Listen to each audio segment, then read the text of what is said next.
আর এই পরিবর্তন করতে গিয়ে অনেকে কথা শুনতে পারে, অনেকে কথা নাও শুনতে পারে।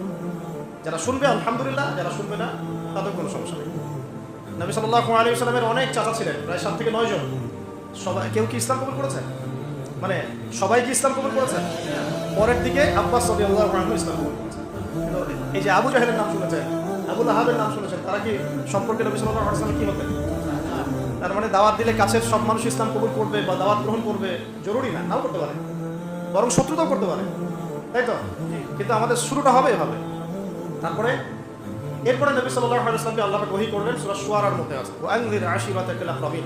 এবার তোমার বংশের আত্মীয়-স্বজনকে দাওয়াত দাও। বংশ আছে না আমাদের সবার?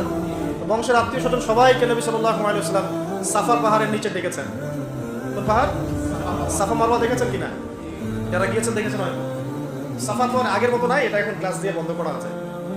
তো সাফা পাহাড়ের পাদদেশে নবী সাল্লাল্লাহু আলাইহি ওয়াসাল্লাম এই ইয়া মা'আশারাল কুরাইশ সবাইকে ডেকেছেন।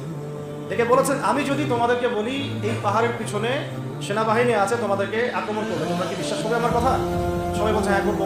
কেন করবো না? তুমি হচ্ছে আমি সত্যবাদী, তুমি সবসময় সত্য কথা বলো, তোমার কথা কেন বিশ্বাস করবো না? তখন তিনি বললেন যে তোমরা কুলু লা ইলাহা ইল্লাল্লাহ তুফলিহুন, তোমরা সবাই বলো যে আল্লাহ ছাড়া প্রকৃত কোনো মাবুদ নাই, তাহলে সফল হবে। ব্যাস এই বলার সাথে সাথেই নবী সাল্লাল্লাহু আলাইহি ওয়াসাল্লামকে পাথর মারা শুরু। আবু লাহাব কে মেরেছে প্রথম? ওই জন্যই তো সূরা নাযিল হলো, তাব্বাত ইয়াদা আবি লাহাব ওয়া তাব। ব্যাস এই হলো শুরু। তারপরে নবী সাল্লাল্লাহু আলাইহি ওয়াসাল্লাম নবুয়তের বয়স কত? 23 বছর। কত বছর? এই 23 বছরের মধ্যে মক্কায় ছিলেন কত বছর?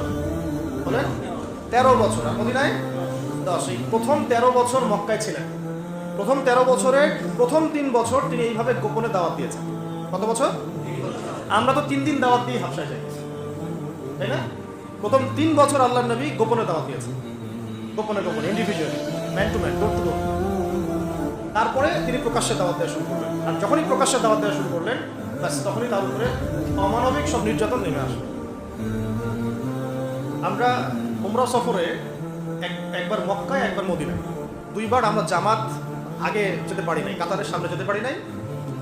তো তাপমাত্রা দেখলাম সেদিন প্রায় 44 ডিগ্রি তাপমাত্রা, 44 কি 42 ডিগ্রি তাপমাত্রা, প্রচণ্ড গরম।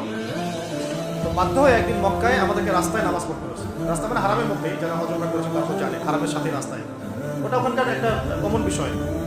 নামাজের আজান হয়ে গেলে মানুষ দাঁড়িয়ে যায়, মানে রাস্তায় দাঁড়িয়ে, হারামের মধ্যে। মদিনা তো একই অবস্থা।